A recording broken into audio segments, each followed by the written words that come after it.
오늘 이 시간 증거될 하나님의 말씀은 이사야 41장 1절에서 13절 말씀입니다. 말씀을 함께 봉독하도록 하겠습니다. 섬들아 내 앞에 잠잠하라. 민족들아 힘을 새롭게 하라. 가까이 나아오라. 그리고 말하라. 우리가 서로 재판 자리에 가까이 나아가자. 누가 동방에서 사람을 일깨워서 공의로 그를 불러 자기 발 앞에 이르게 하였느냐.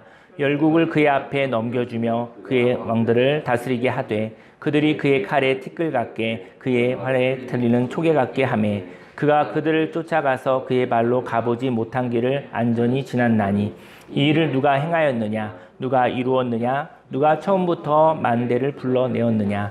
나 여호와라. 처음에도 나요 나중 있을 자에게도 내가 곧 그니라.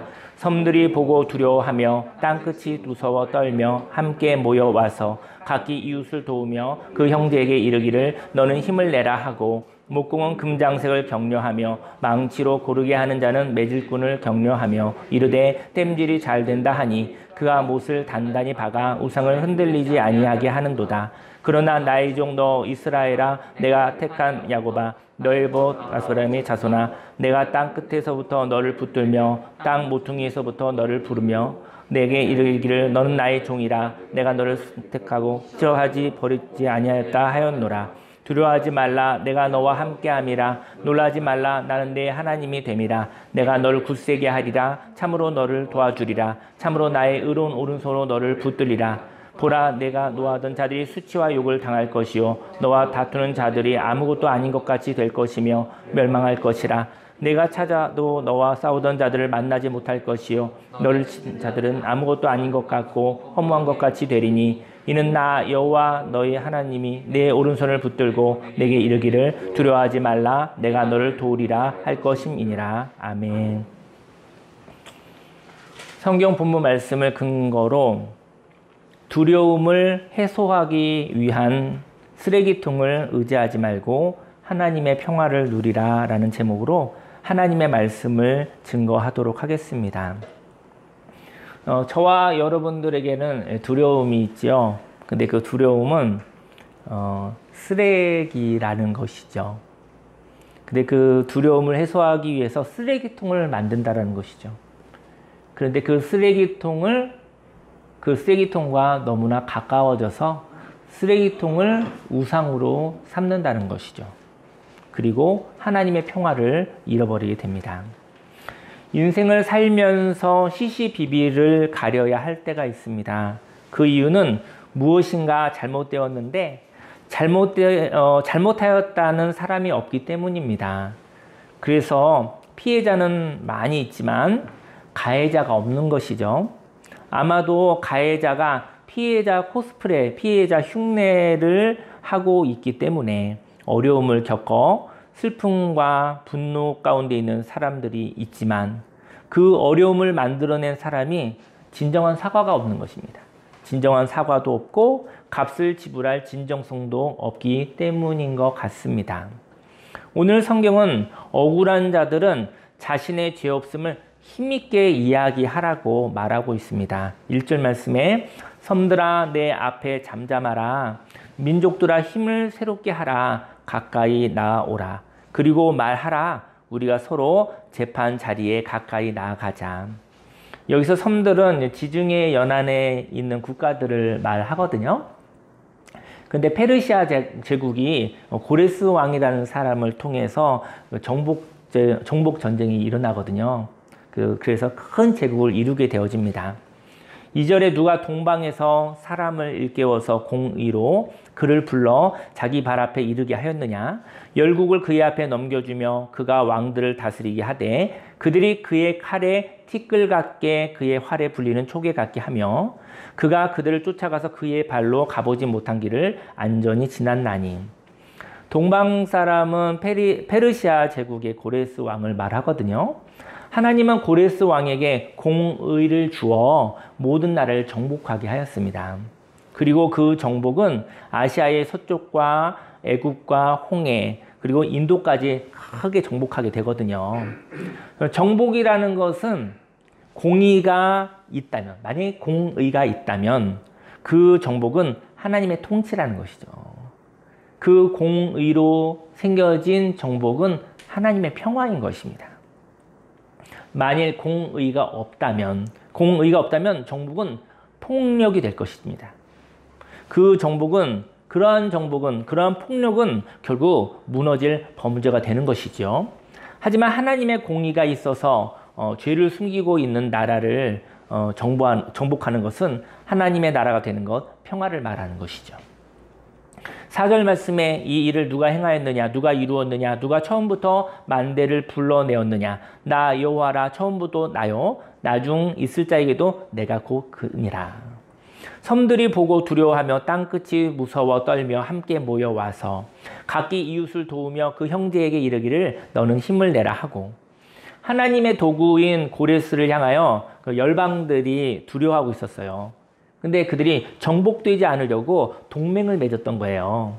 그리고 나서 서로 격려합니다. 절대로 정복되어서는 안 돼. 근데 하나님의 공의가 오고 있는 것이거든요. 하나님의 공의에 정복되어지는 것은 그것은 하나님의 나라가 되는 것입니다. 근데 각 사람이 있는 그 죄악과 그 각 사람이 가지고 있는 우상과 각 사람에게 있어서 버려야 될 것을 가지고 그것이 기득권이 되어져서 그것을 지키겠다고 동맹을 하는 것이죠. 그리고 서로 격려를 하고 있습니다. 저는 이제 성경을 읽으면서 참 격려라는 것은 참 좋은 것이거든요. 그런데 악한 자들이 참 서로를 참 격려를 잘하는구나.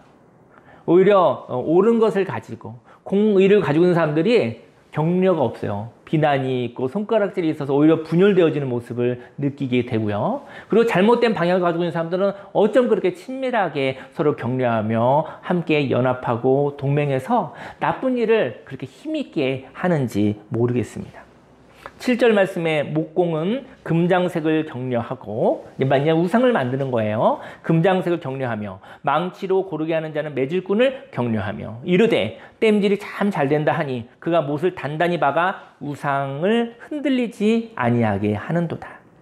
금세공업자와 대장장이가 서로 격려해서 우상을 만들고 있어요. 그리고 견고히 흔들리지 않게 하고 있습니다.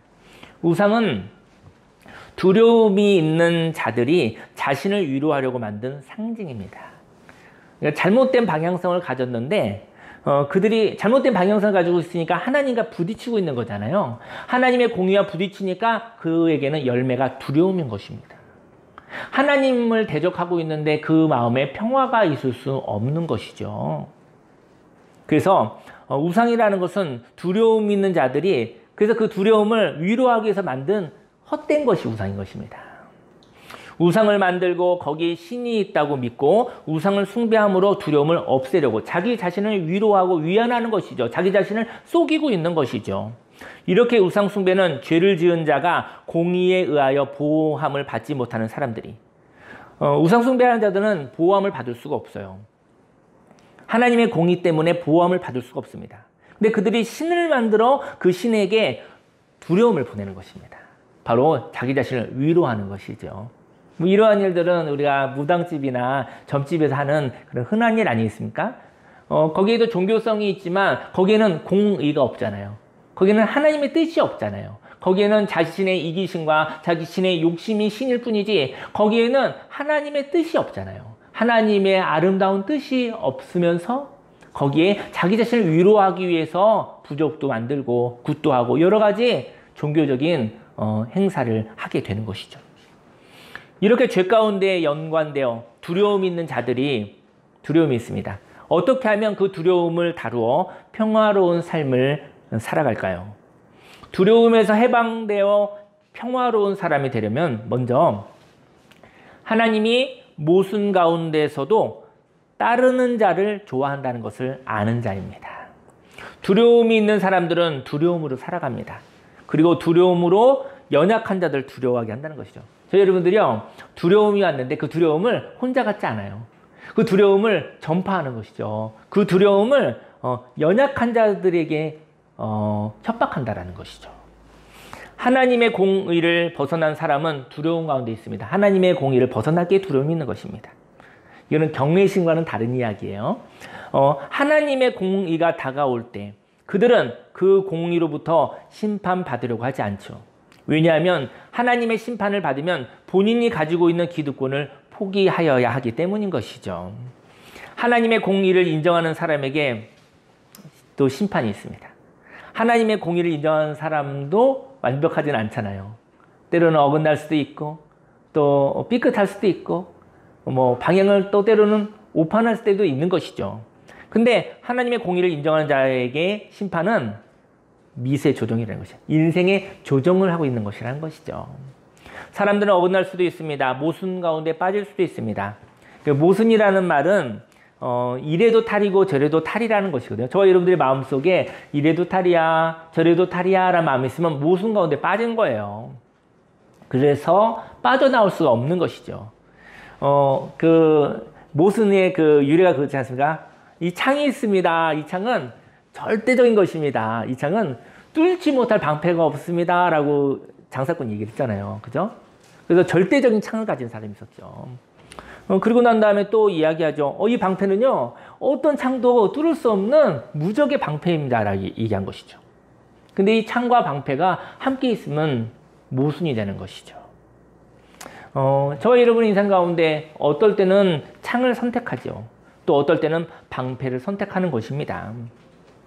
사람들은 완벽을 원하거든요.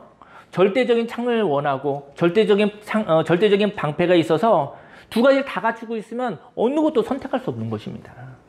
팽팽한 힘겨루기에 의하여서 가치를 따져볼 수가 없는 것이죠. 절대적인 창과 절대적인 방패가 함께 있는데 무엇을 선택할 수 있겠습니까? 8절에 그러나 나의 종 너 이스라엘아 내가 택한 야곱아 너의 벗 아브라함의 자손아 내가 땅끝에서부터 너를 붙들며 땅 모퉁이에서부터 너를 부르고 내게 이르기를 너는 나의 종이라 내가 너를 택하고 싫어하여 버리지 아니하였다 하였노라. 하나님은 이렇게 하나님의 공의를 따르는 사람들을 나의 종이라고 하였습니다.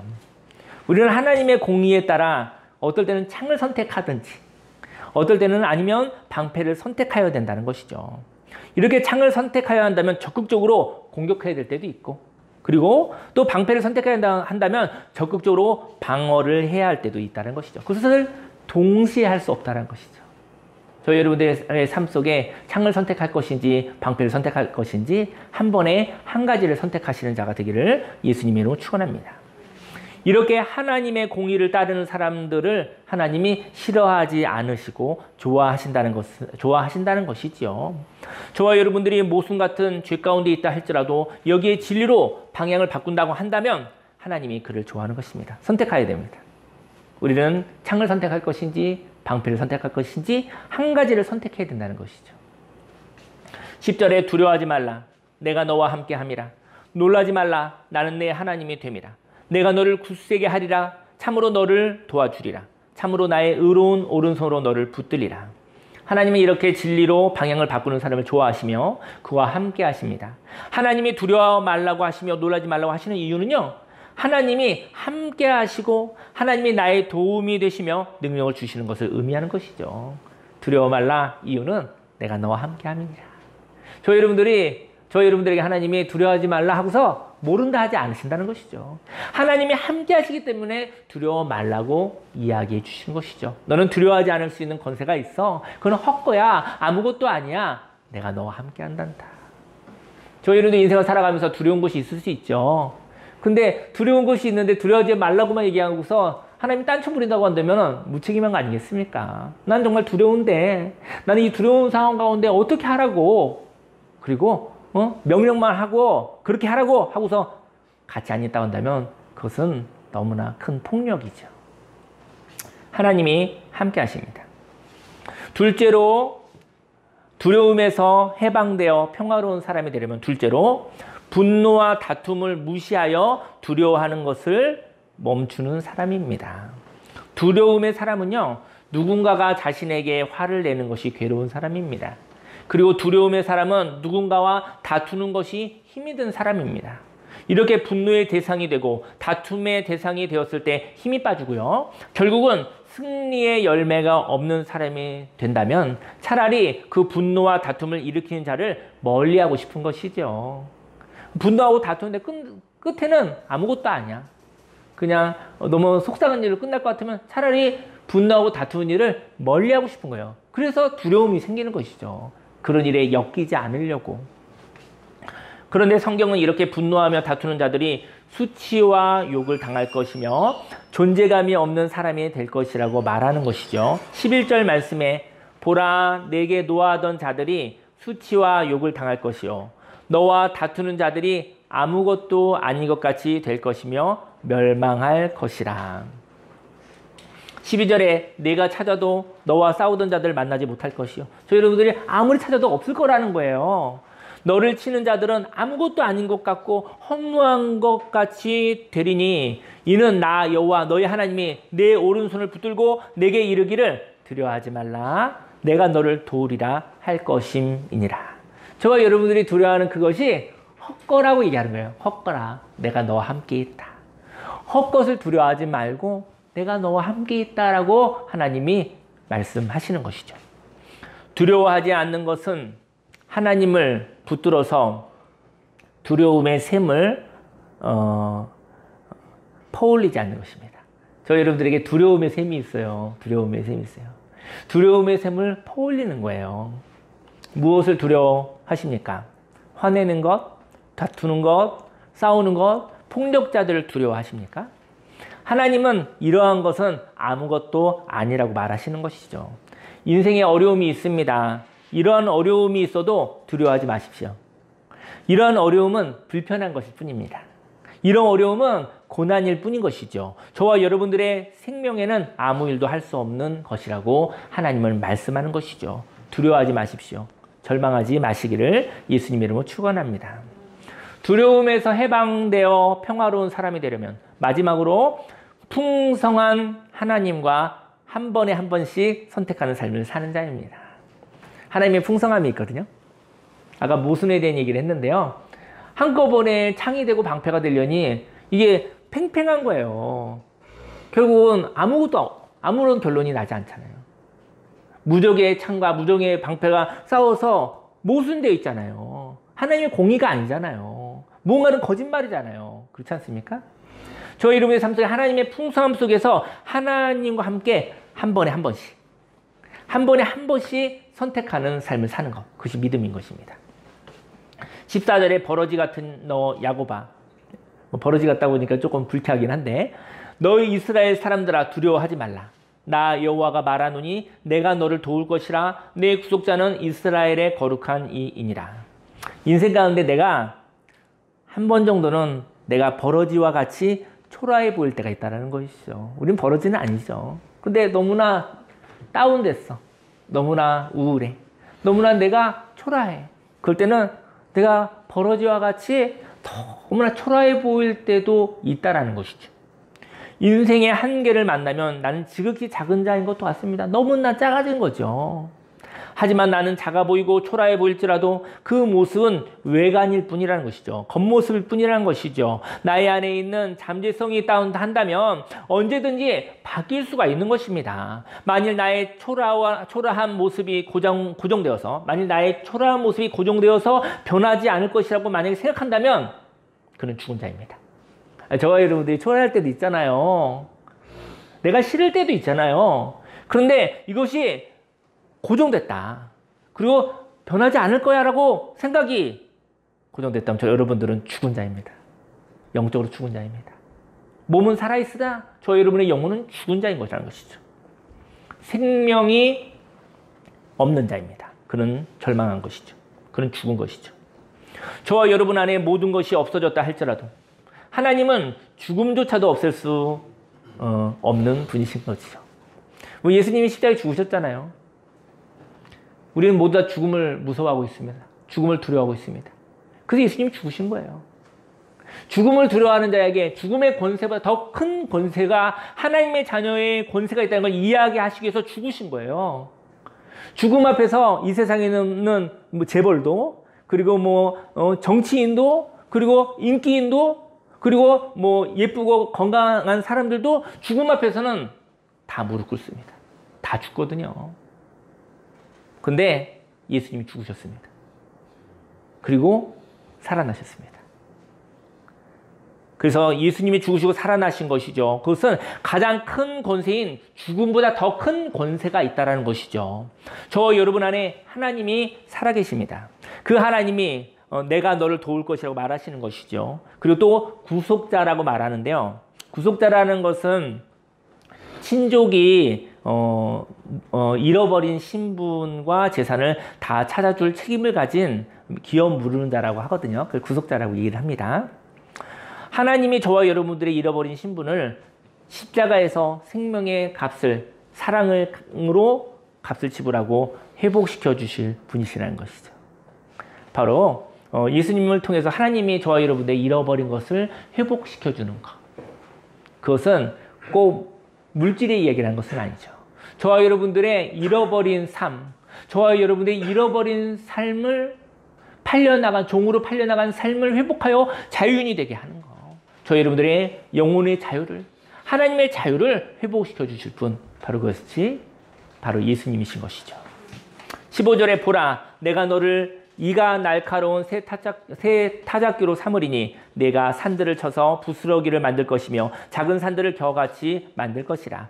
하나님이 저와 여러분들을 새 타작기로 삼는다고 하셨거든요. 심판이라는 것은 뭘까요? 심판을 무서워하는 사람들이 있죠. 심판을 기뻐하는 사람도 있습니다. 지금 이제 여름입니다. 가을이 되면 심판이 있어요. 그게 바로 추수예요, 추수.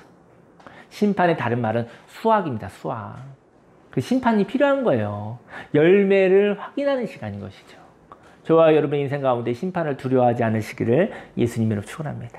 심판은 기쁨의 시간입니다. 그때는 알곡과 쭉정이를 가르는 시간이에요. 그래서 추수는 잔치잖아요, 잔치. 추수하고 나면 그 가운데 이렇게 해서 버릴 것도 있어요. 버릴 건 버리면 되죠. 하지만 알곡을 모아서 이 추수의 열매로 기뻐하는 날이지 심판은 무서워하는 날이 아닙니다. 근데 그 심판의 날을 바로 저와 여러분들이 부담스러워한다 한다면 그래서 시험을 안 보는 거예요. 그래도 인생을 살지 않는 거예요. 왜냐면 좋은 결과, 바로 욕심에 묶여있기 때문에 내가 싫어하는 나쁜 결과를 보기가 싫어서 그런 인생을 살지 않는 것입니다. 시험 보시고 인생을 사는 것을, 그리고 시도하고 도전하는 것을 두려워하지 않으시기를, 그 시도와 도전을 기뻐하고 즐거워하는 자가 되기를 예수님의 이름으로 축원합니다. 하나님이 저와 여러분들을 새 타작기로 삼는다고 하셨거든요. 심판은 수확입니다. 저와 여러분들이 인생의 열매를 수확하고 난 뒤 알곡은 거두시고 겨는 이제 흩어버리는 것이거든요. 인생의 어려움 가운데 인생을 살아갈 교훈과 지혜는 마음에 새기십시오. 한 해 한 해 살아갈수록 그때마다 지혜가 풍성해지기를, 한 해 한 해 살아갈수록 하나님의 성품과 연합되어지시기를 예수님의 이름으로 축원합니다. 그래서 수확을 하는 거예요. 근데 완벽하지 않으니까 다 알곡만 있지는 않겠죠. 인생의 어려움 가운데 인생을 살아갈 교훈과 지혜는 마음에 새기고 헛된 두려움은 흩어버리시기를 예수님의 이름으로 축원합니다. 16절에 내가 그들을 까부른즉 바람이 그들을 날리겠고 회오리 바람이 그들을 흩어버릴 것이로되 너는 여호와로 말미암아 즐거워하겠고 이스라엘의 거룩한 이로 말미암아 자랑하리라. 가련하고 가난한 자가 물을 구하되 물이 없어서 갈증으로 그들의 혀가 마를 때에 나 여호와가 그들에게 응답하겠고 나 이스라엘의 하나님이 그들을 버리지 아니할 것이라. 내가 헐벗은 산에 강을 내며 골짜기 가운데 샘이 나게 하며 광야가 못이 되게 하며 마른 땅이 샘 근원이 되게 할 것이며 내가 광야에는 백향목과 시띠나무와 화석류와 들감람나무를 심고 사막에는 잣나무와 소나무와 황양목을 함께 두리니 무리가 보고 여호와의 손이 지으신 바요 이스라엘의 거룩한 이가 이것을 창조하신 바인 줄 알며 함께 헤아리며 깨달으리라. 인생에 다양함이 있습니다. 풍성함이 있습니다. 메마른 땅인 적이 있었죠. 저와 여러분들이요. 메마른 땅에 하나님의 말씀이 은혜로 적셔질 것입니다. 그리고 그 은혜로 말미암아 온갖 다양하고 풍성한 나무들이 넘쳐날 것입니다. 저희 여러분들 인생 가운데 메마른 광야와 같은 시절이 있습니다. 인생에 한 번은 있습니다. 그때 하나님의 말씀이 심겨져서 거기에 다양하고 풍성한 나무들이 넘쳐날 것이라는 것이죠. 이 일을 보고 무리들이 말합니다. 이 일은 여호와의 손이 지으신 바요 이스라엘의 거룩한 이가 창조하신 것이라고 말하는 것이죠. 하나님은 거룩하신 분이십니다. 하나님은 한 번에 한 번씩 한 번에 한 번씩 생명으로 구별하시는 분이시라는 것이죠. 하나님은 순도 100%의 생명인 것이죠. 저희 여러분들이 오늘 하루를 살 때 여러 가지 하지 마시고 한 번에 하나씩 한 걸음씩 걸어가시기를 예수님을 축원합니다. 그때 하나님의 놀라운 생명이 함께 하실 것입니다. 음악을 켜주세요. 하나님은 우상들에게 말합니다. 너희가 참신이라고 증거를 대라 하는 것이죠. 우상이요, 내가 우상이라고 말하지 않아요. 우상도 자신이 신이라고 말한다는 것이죠. 거짓이 자신을 거짓이라고 말하지 않는다는 것이죠. 거짓도 자신이 진실이라고 말한다는 것이죠. 어떤 사람이 돈을 우상으로 삼았어요. 돈이 뭐라고 얘기하냐면요, 야, 돈이면 다 돼. 야, 돈은 뭐든지 할 수 있어. 뭐든지 할 수 있어. 이러면 우상이 되는 거예요. 어떤 사람이 돈을 우상으로 삼으면 내가 돈이면 모든 걸 할 수 있겠어. 그럼 그 사람은 우상이 될 거예요. 돈을 쓰는 사람이 되면 좋은데. 그래, 권력이 최고야. 뭐냐, 우리나라는 이제 5년씩 대통령이 되는데, 대통령이 이런 사람도 되고 저런 사람도 되죠. 권력에 또 좋은 것도 있고, 또 나쁜 것도 많이 있는 것 같아요. 힘이 최고야. 근데, 힘이면 모든 것이 돼라고 얘기하는 것이죠. 근데 힘은 또 잘 쓰면 좋지만 또 잘못 쓰면 또 어려워지는 일이 생기는 거 아니겠습니까? 이렇게 우상은 자기가 하나님이라고 얘기하는 것이죠. 예쁘면 최고야. 멋있으면 최고야. 이런 것도 이제는 젊은 나날에는 그것이 최고의 갑이야. 이렇게 얘기할 수도 있겠죠. 응? 어떤 사람은, 근데, 내가 이야기를 잘하는 거, 사람들과 관계를 잘하는 거, 이런 게 최고야. 이럴 수도 있겠죠. 그런 건 하나하나의 요소일 뿐인 것이죠. 21절에 나 여호와가 말하노니 너희 우상들은 소송하라. 우상들에게 말하는 거야, 하나님이.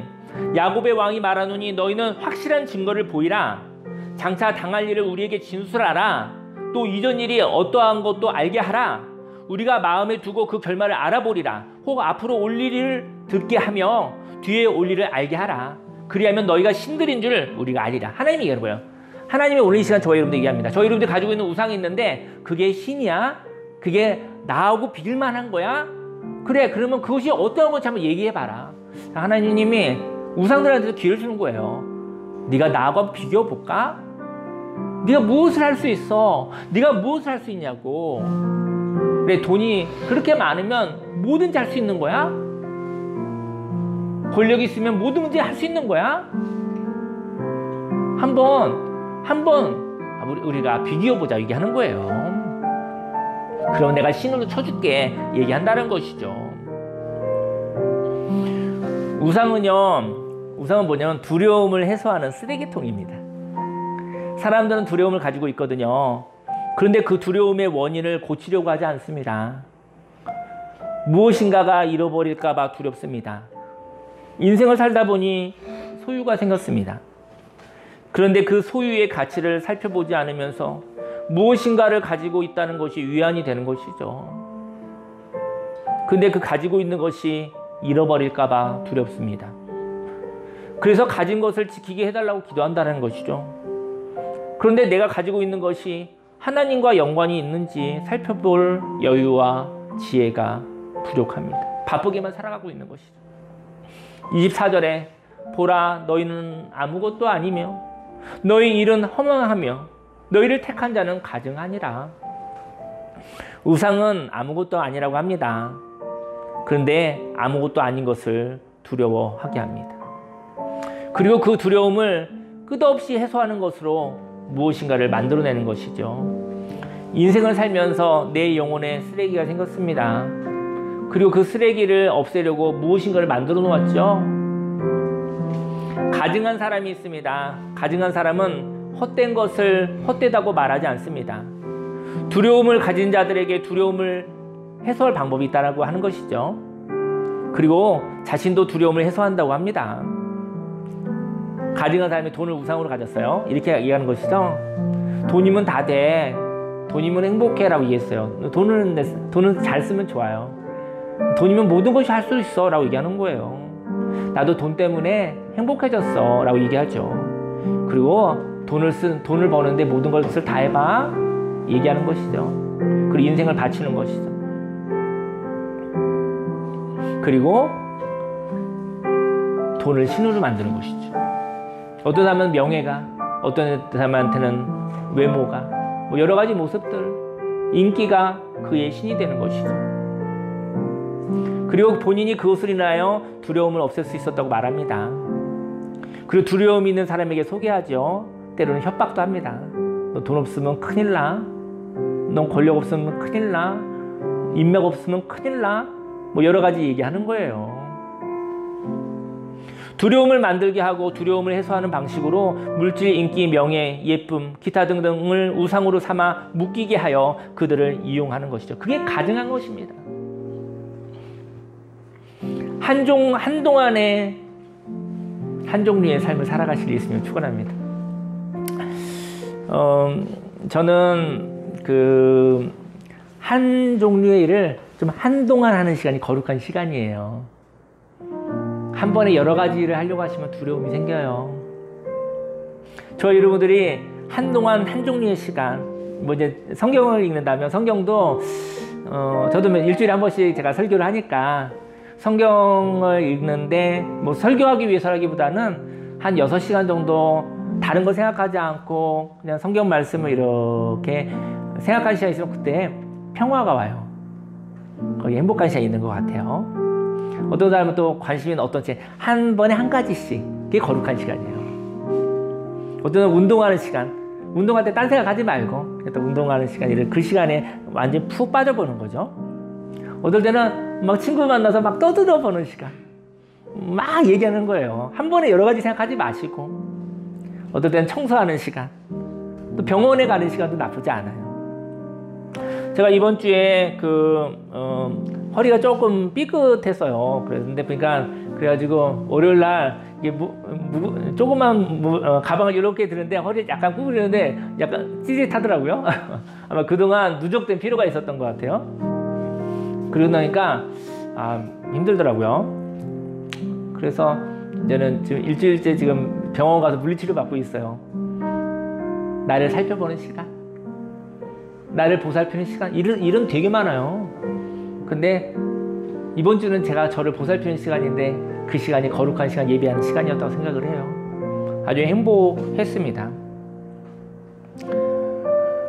두려움에서 해방되어 평화로운 사람이 되려면 하나님이 모순 가운데서도 다른 자를 좋아한다는 것을 알고 분노와 다툼을 무시하여 두려워하는 것을 멈추고 풍성한 하나님과 한 번에 한 번씩 선택하는 삶을 사는 것입니다. 두려워하지 말라, 내가 너와 함께함이라. 놀라지 말라, 나는 네 하나님이 됨이라. 내가 너를 굳세게 하리라. 참으로 너를 도와주리라. 참으로 나의 의로운 오른손으로 너를 붙들리라. 두려워하지 마시기 바랍니다. 두려움은 두 마음을 한 번에 하려는 모순에서 나옵니다. 한 번에 한 가지씩 구별하여 평화롭게 사시기를 소망합니다. 이것은 하나님을 만나는 방식이고요. 한 번에 여러 가지 하려다가 그것을 못할까 봐 두려워하여 그 두려움을 위로하려고 선택한 방식이 우상이 되고 거기에 중독되어서 내 인생을 팔아먹지 않으시기를 소망합니다. 하나님은 나의 하나님이신 것이죠. 오늘은 여러분과 저에게 이런 얘기를 하고 싶어요. 두려워 말라. 저는 저희 교회 마당이 있는데 비유로 얘기를 나눌게요. 교회 마당이 있는데 소문이 난 거예요. 사람들이 저 교회 빈집이래, 빈 건물이래, 저기 아무도 지키지 않는데 이러면 어떻게 되는지 아세요? 쓰레기통 됩니다. 쓰레기통. 왜냐면 주인이 없으니까 쓰레기 봉투가 막히고 쓰레기통 됩니다. 저와 여러분의 영혼이 빈집이 되지 않기를 예수님을 축원합니다. 그러면 온갖 쓰레기를 다 걷다 버리는 거예요. 그때 나중에 와봤더니 마당에 쓰레기가 가득해. 인생을 쓰레기 치우는 삶을 살면 안 되죠. 그때 어떻게 되죠? CCTV를 하든지 아니면 이렇게 지키고 있다가 범인을 잡든지 그리고 경찰에 신고하든지 그리고 하지 못하게 해야 되죠. 여러분들이요, 두려움을 그냥 온수마귀가 두려움을 던지면 그냥 그걸 받지 말라는 거죠. 두려워하지 마라. 원수마귀가 너의 인생에 쓰레기 버리도록 하지 마라. 그리고 정원을 가꾸며 꽃밭을 가꾸며 농작물을 가꾸며 이렇게 가꾸며 행복하게 살아야 되는데 저희 여러분의 마음을 가꾸지 않는 거예요. 두려움이 들어오고 난 다음에 쓰레기통이 난 다음에 쓰레기 치우면서 인생을 살아가니 그 인생이 재미있고 즐겁고 행복할 리가 없죠. 하나님, 내 인생은 쓰레기 치우다 왔어요. 평생에 두려운 것, 그 두려움을 해소하려고 어떤 것을 우상으로 삼아 거기에 내 인생을 팔아먹고 살다가 왔어요. 저희 여러분 선수 속에 하나님께서 권면하십니다. 두려워하지 마라. 내 인생을 쓰레기통을 만들지 마라. 두려워하지 말라. 그 말씀에 저와 여러분들이 두려워하지 말라. 내가 너와 함께 함이라. 놀라지 말라. 나는 내 하나님이 됨이라. 내가 너를 굳세게 하리라. 참으로 너를 도와주리라. 참으로 나의 의로운 오른손으로 너를 붙들리라. 이번 주에요. 그냥 두려움이 두 가지를 한꺼번에 하면 두려움이 오거든요. 한 번에 한 가지씩만. 이제는 두려워하지 않으시기를 하나님이 함께 하시니까. 주여 삼창하시고 함께 기도하겠습니다.